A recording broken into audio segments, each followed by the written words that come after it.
რატო ხდის მარხვა ადამიანს თავისუფალს და ნარკოტიკები, ვისაც გონია რომ თავისუფლებას მოაქვს, ხდის დამოკიდებულს მათზე.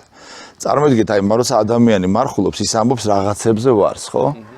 და ხდება თავისუფალი. და ნარკოტიკების და სმის დროს, როცა შენ ამას სვავ და გონია რომ თავისუფალი ხარ, შენ რეალურად დამოკიდებული ხარ ამ ნარკოტიკებზე და ამ სასმელებზე და ამ ყველაფერზე. და ეხლა რომელს დაეჯერება თავისუფლება, ვინც მარხულობს იმ ხალხს, თუ რომელს დაეჯერება თავისუფლება, ვინც ნარკოტიკების ქვეშ გონია რომ თავისუფალია და გასული არის და გამოსული არის, ხო?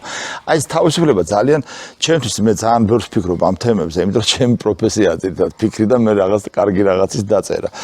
და აი ეს აღმოაჩინე მე რომ აი ადამიანი რომელიც რაღაც დონეზე იცავს რაღაცებს და პატივსცემს და წითელი ხაზები აქვს, ის ადამიანი უფრო თავისუფალია, ვიდრე ვისაც ეს ყველაფერი მონგრეული აქვს და გონია რომ ეს თავისუფლება არის რეალობაში და მორალური საზღვრები აღარ გააჩნია არაფრის.